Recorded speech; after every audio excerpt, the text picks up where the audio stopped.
Welcome back to middle education. लीजिए student, अब आपके सामने कक्षा 9वीं सामाजिक विज्ञान का अभ्यास प्रश्न पत्र का सेट नंबर 1 लेकर के आ चुका हूं, जो आपके अर्धवार्षिक परीक्षा के लिए बहुत ज्यादा इम्पोर्टेंट है। आपको एक चीज पता है, आपकी अर्धवार्षिक परीक्षा का जो प्रश्न पत्र है ना, वो 2 सेटों में देखने को मिलेगा। एक रहेगा सेट नंबर ए, दूसरा रहेगा set number B. And middle education भी आपके अर्धवार्षिक परीक्षा के बेहतरीन तैयारी के लिए अभ्यास प्रश्न पत्र का सेट नंबर 1 लेकर के आ चुका है एंड जल्द ही सेट नंबर 2 भी अपलोड करेगा। अगर आप दोनों सेटों के सभी क्वेश्चंस को अच्छे से प्रिपेयर कर लेते हो, तुम्हें पीछे मुड़ के नहीं देखना पड़ेगा एंड तुम अपने एग्जाम में बेहतर स्कोर गेन कर पाओगे। देखिए, ये रहा आपका टाइम टेबल जो कि एमपी बोर्ड द्वारा जारी किया गया है। सबसे पहले आप सबका हिंदी का पेपर होगा एंड दूसरा पेपर आपके सामाजिक विज्ञान का 10 तारीख को कंडक्ट करा जाएगा। उसी के लिए ये अभ्यास प्रश्न पत्र मैं लेकर के आया हूं। तो चलिए देखते हैं सेट नंबर 1 में किस प्रकार से प्रश्न रखे गए हैं एंड क्या होगा इनका सही आंसर। मैं संपूर्ण उत्तर भी दिखाने वाला हूं। इसके बाद आप इसके पीडीएफ को डाउनलोड करने का लिंक डिस्क्रिप्शन बॉक्स में दिया गया है। टेलीग्राम पर जुड़ना, उसका भी लिंक डिस्क्रिप्शन बॉक्स में दिया गया है। इंस्टाग्राम पर जुड़ना, वहां पर मैं कुछ चैलेंज लिया हूं जिसको मैं पूरा कर रहा हूं, लगातार कोशिश कर रहा हूं कि पूरा हो जाए। तो आप चैलेंज भी देखते रहना, ठीक है। मतलब हर जगह अलग अलग कंटेंट मिलता है। और अगर आप टेलीग्राम पर जुड़ोगे तो वहां पर टेस्ट स्टार्ट होने वाला है, तो टेस्ट के माध्यम से तो अपना मूल्यांकन कर सकते हो। मतलब चारों तरफ तुम्हें पढ़ाई का और बेहतरीन कंटेंट ही मिलेगा। तुम बस जुड़ के देखो, जहां से तुमको जैसा मन करे वैसा तुम पढ़ाई करते रहना। अब देखो, सबसे पहले जैसे ही आपको क्वेश्चन पेपर मिलेगा तो कुछ इस प्रकार से निर्देश दिया रहेगा। निर्देश में लिखा है कि सभी प्रश्न को हल करना अनिवार्य है। 1 से 5 तक आपको 30 वस्तुनिष्ठ प्रश्न देखने को मिलेगा, जिसमें प्रत्येक प्रश्न के लिए आपको 1 अंक दिया जाएगा। आगे कहता है 6 से लेकर के 23 तक जितने भी क्वेश्चन है, सभी में आपको अतिरिक्त विकल्प मिलेगा। मतलब एक प्रश्न और दूसरा प्रश्न, दो में से कोई एक ही आपको अटेंड करना होगा। आगे कुल 2 अंकीय 12 प्रश्न आएंगे, जिसका आंसर आपको 30 शब्दों में लिखना है। 3 अंकीय 3 प्रश्न आएंगे, जिसका आंसर आपको 75 शब्दों में लिखना है। और 4 अंकीय 3 प्रश्न आएंगे, जिसका आंसर आपको 120 शब्दों में लिखना है। तो इस प्रकार से आपके क्वेश्चन पेपर का पैटर्न रहेगा। चलिए हम आगे बढ़ते हैं एंड देख लेते हैं इसमें किस प्रकार से प्रश्न रखे गए हैं। पहला नंबर कहता है कि सही विकल्प चुन करके लिखो। इसमें पहला नंबर कहता है कि भारत किस महाद्वीप का हिस्सा है। कई सारे ऑप्शन है, जैसे यूरोप, एशिया, अफ्रीका और ऑस्ट्रेलिया। तो भारत जो है बेटा, वो एशिया महाद्वीप का हिस्सा है। एशिया महाद्वीप सबसे बड़ा महाद्वीप है, जनसंख्या में भी और क्षेत्रफल में भी। हमारा दूसरा नंबर कहता है निम्नलिखित में से किस नदी को मध्य प्रदेश की जीवन रेखा कहा जाता है। चंबल, नर्मदा, क्षिप्रा या फिर आपका दामोदर। पहली बात, दामोदर नदी मध्य प्रदेश में बहती नहीं है, तो ये होगा नहीं, ठीक है। क्षिप्रा उज्जैन में है, सुने होंगे, क्षिप्रा में अमृत घट छलका मिला कृष्ण को ज्ञान यहाँ, ठीक है। नर्मदा नदी मध्य प्रदेश के 14 जिले से होकर के निकलती है। वैसे निकलती तो अमरकंटक से, लेकिन 14 जिले में बहती है। और चंबल नदी छोटी सी नदी है जो कि भिंड मुरैना में बहती है। तो भाई ये 2 जिला में बहती है, 14 जिला में बहती है, और क्षिप्रा बहती है मात्र आपके 2 जिला में, ठीक। सही आंसर इसका नर्मदा हो जाएगा, क्योंकि 14 जिले को पानी प्रोवाइड कराती है नर्मदा। तीसरा नंबर कहता है कि भारत में अधिकतम तापमान कहाँ पाया जाता है, मतलब जहां का टेम्परेचर सबसे अधिक हो। तो सिंपल सा यार, जहां गर्मी सबसे अधिक होगा टेम्परेचर वहीं का सबसे ज्यादा होगा। पहला नंबर कहता है तिरुवनंतपुरम, दूसरा नंबर कहता है भोपाल, तीसरा नंबर कहता है जैसलमेर। तो इसका सही आंसर जैसलमेर लगाओ ना, जैसलमेर राजस्थान में है और राजस्थान में सबसे अधिक गर्मी होती है, इसलिए सही आंसर आपका जैसलमेर हो जाएगा। नेक्स्ट कहता है चौथा नंबर, आरोरा क्या था। आरोरा क्या था? गुप्तचर संगठन है, किसानों का संगठन है, या कैक्यून है, या फिर युद्धपोत है। तो इसका सही आंसर लगाना ऑप्शन नंबर 2, किसानों का संगठन, ठीक। चलिए आगे बढ़ते हैं। 5वां नंबर कहता है कि ऑस्ट्रिया को जर्मनी में मिला लिया गया था। ऑस्ट्रिया को जर्मनी में कब मिलाया गया? तो इसका सही आंसर लगाएंगे 1938, अर्थात ऑप्शन नंबर सा। इस टाइम पे ऑस्ट्रिया को जर्मनी में मिला लिया गया था। 6वां नंबर कहता है कि भारतीय वन अधिनियम कब लागू किया गया? तो इसको लागू किया गया था 1865 में। सबसे पहले वनों के लिए, जंगल को बचाने के लिए सबसे पहले यही नियम कानून आया था। चले आगे बढ़ते हैं। अब देखते हैं प्रश्न क्रमांक 2, जिसमें कहता है रिक्त स्थान की पूर्ति कीजिए। पहला नंबर कहता है कि भारत में देश का हर डैश डैश व्यक्ति निर्धन है। तो भारत देश में हर चौथा व्यक्ति निर्धन है। मतलब अगर तुम्हारे पास 4 व्यक्ति खड़े हैं तो उसमें से आपका एक व्यक्ति अमीर है, बाकी 3 गरीब हैं। ठीक, तो इस प्रकार से हर चौथा व्यक्ति गरीब है। नेक्स्ट कहता है कि कच्चा माल तथा नगद पैसे को डैश डैश कहते हैं। तो कच्चा माल और नगद पैसे को कहते हैं कार्यशील पूंजी। क्या कहते हैं? कार्यशील पूंजी। कच्चा माल और नगद पैसे को कार्यशील पूंजी कहते हैं। निर्वाचन आयोग का कार्यकाल कितने वर्ष का होता है? तो निर्वाचन आयोग का कार्यकाल 6 वर्षों का होता है। 6 वर्ष तक वो पद में रहते हैं, फिर ऑटोमेटिक उनको पद से हटना पड़ता है। ठीक है। नेक्स्ट कहता है कि संसदीय शासन व्यवस्था किस संविधान से लिया गया है? तो संसदीय शासन व्यवस्था ब्रिटेन से लिया गया है। ब्रिटेन से। कहां से? ब्रिटेन से लिया गया था आपका संसदीय शासन व्यवस्था। चलिए आगे बढ़ते हैं। 5वां नंबर कहता है कि डेमोक्रेसी शब्द यूनानी भाषा डैश डैश से लिया गया है। तो डेमोक्रेसी शब्द यूनानी भाषा के कहां से लिया गया है? तो इसका सही आंसर लिखना है आपको डेमोक्रेटिया। डेमोक्रेटिया से लिया गया है। आगे बढ़ते हैं। 6वां नंबर कहता है कि प्रथम विश्व युद्ध का सर्वाधिक प्रभाव किस महाद्वीप पर पड़ा था? तो सबसे अधिक प्रभाव यूरोप महाद्वीप में पड़ा था, क्योंकि आपको पता है चाहे मित्र राष्ट्र हो चाहे धुरी राष्ट्र हो, सब यूरोप के थे। ठीक, तो यूरोप को ही ज्यादातर नुकसान देखने को मिला था। आगे बढ़ते हैं सही जोड़ी को। सबसे पहले कहता है विनिर्माण, तो इसका सही आंसर हो जाएगा द्वितीय क्षेत्र, तो ये हो जाएगा। नेक्स्ट कहता है कि मानव पूंजी निवेश, तो इसका हो जाएगा शिक्षा और स्वास्थ्य, है ना। मानव सबसे अधिक अपना पूंजी यही लगाता है। पहला लगाएगा स्वास्थ्य में, ये थोड़ी गलत लिखा है, और दूसरा लगाएगा शिक्षा में। ड्यूमा, तो ड्यूमा क्या है भाई? तो यहां पर दिया गया है, एक सेकंड, सॉरी यहीं पर दिया है। ड्यूमा क्या है? तो ड्यूमा रूस की सांसद को ड्यूमा कहते हैं। हिडनबर्ग, तो हिडनबर्ग क्या हो जाएगा? एक सेकंड रुकना, कुछ लफड़ा हो गया यार। ड्यूमा, हाँ, रूस की संसद को ड्यूमा कहते हैं। हिडनबर्ग क्या हो जाएगा? ये जर्मनी के राष्ट्रपति हैं हिडनबर्ग, तो ये हो जाएगा चौथे का उत्तर। नेक्स्ट क्या कहता है कि देश का सर्वोच्च कानून, ये संविधान हो जाएगा, तो ये हो जाएगा 5वें का उत्तर। और सबसे बड़ा लोकतंत्र निर्वाचन कहाँ होता है? तो हमारे हिंदुस्तान में होता है, तो ये हो जाएगा 6वें का उत्तर। ठीक, इस प्रकार से आपका ये होता है कंप्लीट। आगे बढ़ते हैं। प्रश्न क्रमांक 4 कहता है कि एक वाक्य में उत्तर दीजिए। इसमें पहला नंबर कहता है कि लोकसभा के सदस्यों का चुनाव किस प्रणाली से होता है? तो लोकसभा के सदस्यों का जो चुनाव होता है वो प्रत्यक्ष प्रणाली से होता है। प्रत्यक्ष निर्वाचन मतलब हम जाकर के सीधे वोट डालते हैं, तो प्रत्यक्ष चुनाव लिखोगे या प्रत्यक्ष निर्वाचन। ठीक। हीराकुंड बांध जो बना है वो किस नदी पर बना है? तो ये महानदी पर बना है। कहां पर बना है? महानदी में बना है आपका हीराकुंड बांध। आगे बढ़ते हैं। तीसरा नंबर, गंगा नदी की प्रमुख सहायक नदी कौन कौन सी है? तो गंगा का पहला आपका सोन हो गया, दूसरा आपका यमुना हो गया, तीसरा आपका गोमती हो गया। ठीक है, तो गंगा, यमुना, सोम, गोमती। और इसके बाद आपका बिहार में एक बहती है यार, बिहार का कोसी नदी। ये सब गंगा की ही सहायक नदियां हैं। ठीक है। नेक्स्ट चौथा नंबर कहता है कि 1917 की रूसी क्रांति को किस नाम से जाना जाता है?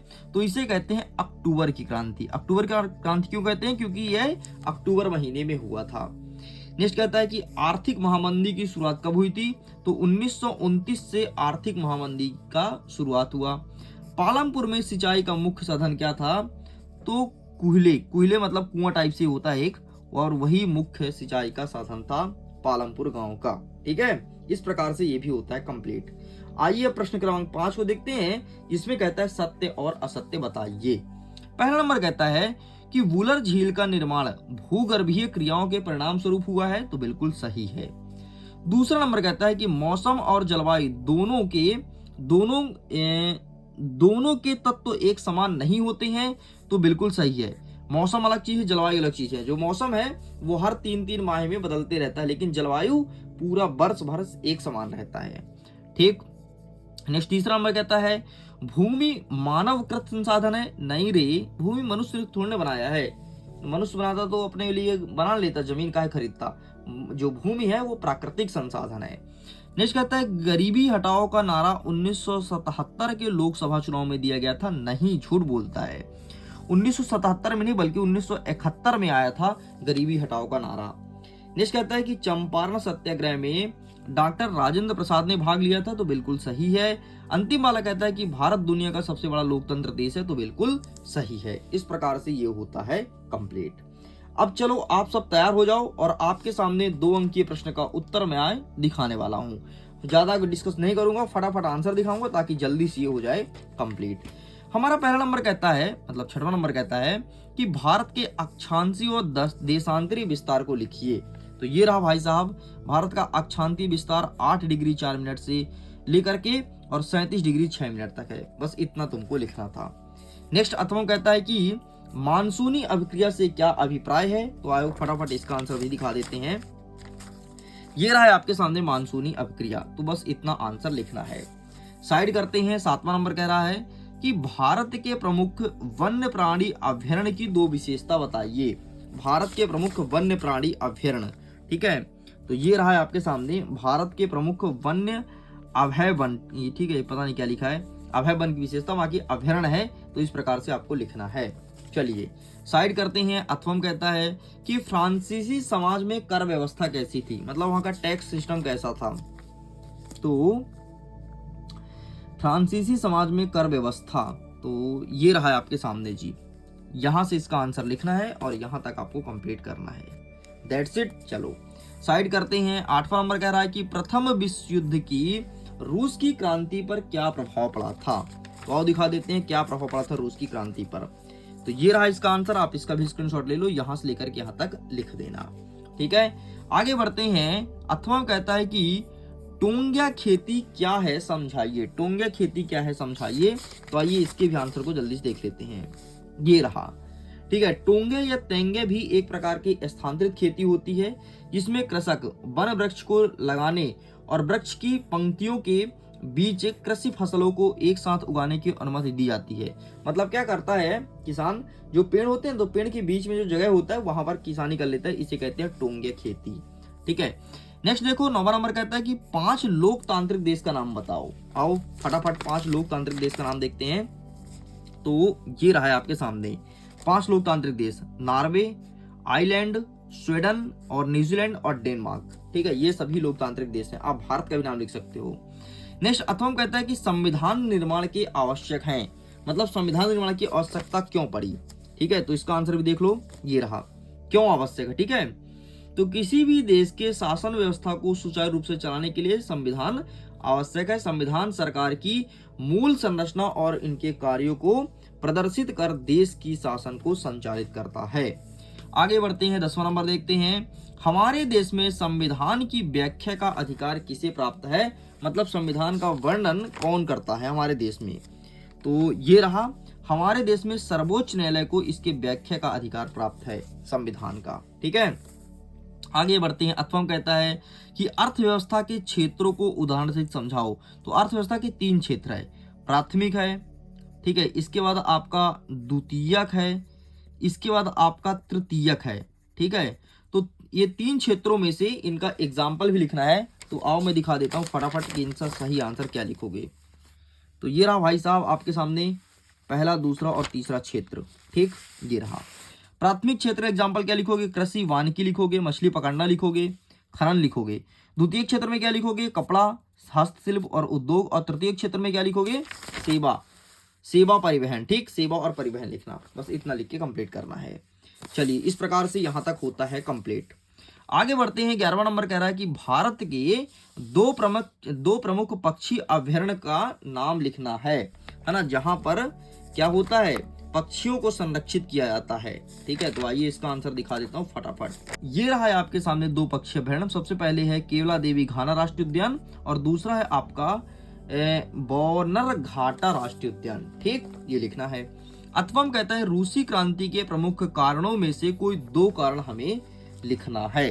तो आइए फटाफट देखते हैं रूसी क्रांति के प्रमुख कारणों में से 2 कारण हमें क्या क्या लिखना है। तो ये रहा भाई साहब, प्रमुख कारणों में से 2 कारण लिखिए। ये आंसर आपको लिख करके चले आना है। चलिए साइड करते हैं। नेक्स्ट कहता है 12वां नंबर, बस्तर क्षेत्र में निवास करने वाले आदिवासी जनजातीय समुदाय का नाम लिखिए जो बस्तर क्षेत्र में निवास करते हैं। तो फटाफट देख लेते हैं कि इसका सही आंसर क्या होगा। ये रहा इसका आंसर। वो जो निवास करते हैं उनका नाम था बिरसा और इसी जनजाति का नाम था एक जो कि बहुत फेमस है, बिरसा मुंडा। नेक्स्ट अथवा कहता है कि जनहित याचिका किसे कहते हैं। जनहित याचिका किसे कहते हैं, आइए फटाफट इसका आंसर देख लेते हैं। तो ये रहा है आपके सामने जनहित याचिका, ठीक है। जनहित याचिका भारतीय कानून में सार्वजनिक हित की रक्षा के लिए ये मुकदमे का प्रावधान है। बस इतना लिखना है। हमारा 13वां नंबर कह रहा है कि आर्थिक और गैर आर्थिक क्रिया में क्या अंतर है। आर्थिक और गैर आर्थिक क्रिया में क्या अंतर है, ये प्रश्न पूछा गया है। तो ये रहा इसका आंसर, ठीक है, अंतर। इसका भी फोटो खींच लो।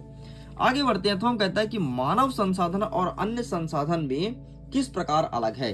मतलब मानव संसाधन अन्य संसाधन से किस प्रकार अलग है, ये पूछा है। तो वो इसका आंसर ये रहा है आपके सामने, ठीक है। इसका भी स्क्रीनशॉट ले लीजिए। चलिए आगे बढ़ते हैं। 14 नंबर कहता है कि फ्रांस के लिए फ्रांसीसी क्रांति के 2 परिणाम लिखो। फ्रांस के लिए फ्रांसीसी क्रांति का 2 परिणाम, वो भी दिखा देता हूं, वेट करिएगा। तो ये रहा है आपके सामने, फ्रांस के लिए फ्रांसीसी क्रांति के 2 परिणाम, ठीक, इतना तुमको लिखना है। दैट्स इट, ये भी होता है कंप्लीट। आगे बढ़ते हैं। अथवा कहता है कि उष्ण कटिबंधीय कटीले वन की 2 विशेषता बताइए। उष्ण कटिबंधीय कटीले वन, ठीक है, तो ये दिखा देता हूं। ये रहा आपके सामने, इसकी विशेषता यहाँ पर लिखी गई है, ठीक है। आगे बढ़ते हैं। 15वां नंबर कहता है कि 20वीं सदी के आरंभ में रूस के आर्थिक क्रियाकलाप किस प्रकार थे, 2 बिंदु लिखिए। मैं चाहता हूं इसका आंसर आप स्वयं अटेंड कीजिए, एक आपके लिए होमवर्क है। मैं जानबूझ करके इसका आंसर नहीं कर रहा हूं, लेकिन जब पीडीएफ डाउनलोड करोगे तो उसमें क्वेश्चन और आंसर सब मिल जाएगा। अथवा में कहता है कि लोकतंत्र की परिभाषा दीजिए। तो आइए फटाफट इसका आंसर दिखा देते हैं कि क्या होता है लोकतंत्र। लोकतंत्र मतलब सिंपल सा जनता का शासन, ठीक है। अब तुम क्या लिखोगे, ये देख लो, लोकतंत्र, ये है लोकतंत्र की परिभाषा। बस तुम्हें यही लिख करके चले आना है, ठीक है। आगे हमारा 16 नंबर कहता है कि राजनीतिक कार्यपालिका किसे कहते हैं। तो ये रहा है आपके सामने, कानून का निर्माण करने वाली संस्था को ही राजनीतिक कार्यपालिका कहा जाता है। अथवा कहता है कि शिक्षित बेरोजगारी से आपका क्या समझते हैं, क्या आशा है। तो सिंपल सा, अगर आपने जितना पढ़ाई किया है उसके हिसाब से आपको नौकरी नहीं मिल रही है तो वह एक शिक्षित बेरोजगारी है। ये रहा आंसर, स्क्रीनशॉट ले लेना, ठीक है। नेक्स्ट कहता है 17 नंबर, भौतिक पूंजी और मानव पूंजी में अंतर बताइए। तो आइए फटाफट इसका आंसर देख लेते हैं। ये रहा है आपके सामने भौतिक पूंजी और ये रहा आपके सामने मानव पूंजी।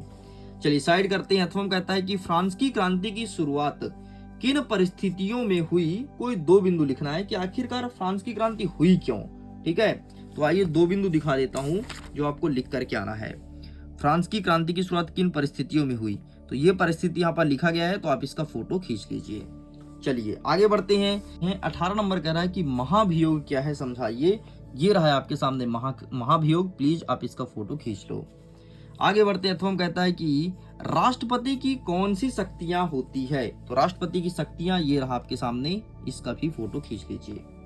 चलिए आगे बढ़ते हैं। नेक्स्ट कहता है 19 नंबर, भारत में मानक समय की आवश्यकता क्यों है, 3 बिंदुओं को स्पष्ट कीजिए।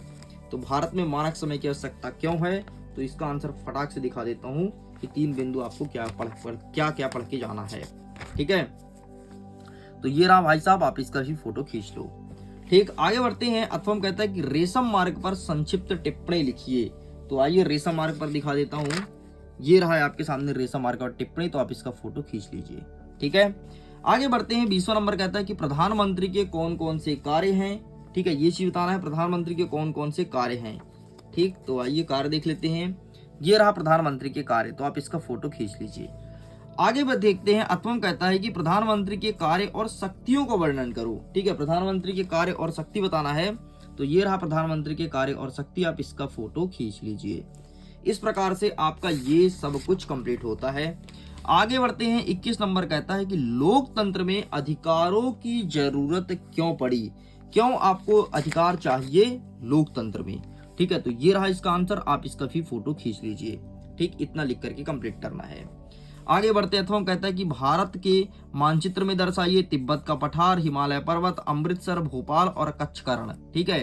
इस चीज को मैंने अलग से वीडियो बनाया है, अगर आपने वीडियो अभी तक नहीं देखा तो लिंक मैं दे दूंगा इन स्क्रीन में और डिस्क्रिप्शन बॉक्स में। तो प्लीज मानचित्र का वीडियो बहुत अच्छे से देख लेना, एक सेपरेट वीडियो बनाया गया है। आगे बढ़ते हैं। 22वां नंबर कहता है कि भारतीय संविधान में वर्णित शैक्षिक और सांस्कृतिक अधिकारों को समझाना है कि क्या होता है शैक्षिक और सांस्कृतिक अधिकार। ये रहा आंसर, इसका भी फोटो खींच लो, ठीक है। चलिए आगे बढ़ते हैं। अथवा कहता है कि रिट का क्या अर्थ है, समझाइए। रिट क्या होता है, समझाइए। तो आइए फटाक से इसका आंसर दिखा देता हूं। ये रहा है आपके सामने रिट, ठीक, रिट ये लिखा है, इसका आंसर देख लो। आगे बढ़ते हैं 23वां नंबर, जो कि अंतिम प्रश्न है। 23वां नंबर कहता है कि शिक्षित बेरोजगारी को दूर करने के उपाय बताइए और निर्धनता उन्मूलन के लिए वर्तमान में सरकार क्या क्या कर रहा है या क्या रणनीति बना रही है। तो ये रहा सबसे पहले शिक्षित बेरोजगारी दूर करने का उपाय। इसका फोटो खींचो और निर्धनता वाला आपको दिखा देते, ठीक है। निर्धनता के लिए सरकार क्या कर रही है, तो ये रहा सरकार के कदम। सरकार कौन कौन से कदम उठा रही है। सबसे पहले राष्ट्रीय काम के बदले अनाज कार्यक्रम, प्रधानमंत्री रोजगार योजना, ग्रामीण रोजगार सृजन कार्यक्रम, प्रधानमंत्री ग्रामोदय योजना और प्रधानमंत्री राष्ट्रीय रोजगार गारंटी अधिनियम 2005, ये सरकार के प्रमुख कदम हैं। इस प्रकार से आपको इतना लिख करके कंप्लीट करना है। लीजिए स्टूडेंट्स, आपके सामने कक्षा 9वीं के सामाजिक विज्ञान का सेट नंबर 1 मैंने पूरा कंप्लीट कर दिया। जल्दी आपके सामने सेट नंबर 2 भी देखने को मिलेगा, तो परेशान मत होना, मेरे साथ जुड़े रहना, बहुत फायदा मिलेगा। एंड वीडियो एंड होते होते आपका नॉलेज एक नेक्स्ट लेवल में जाएगा। मैं एंड करता हूँ। एग्जाम के लिए ऑल द बेस्ट।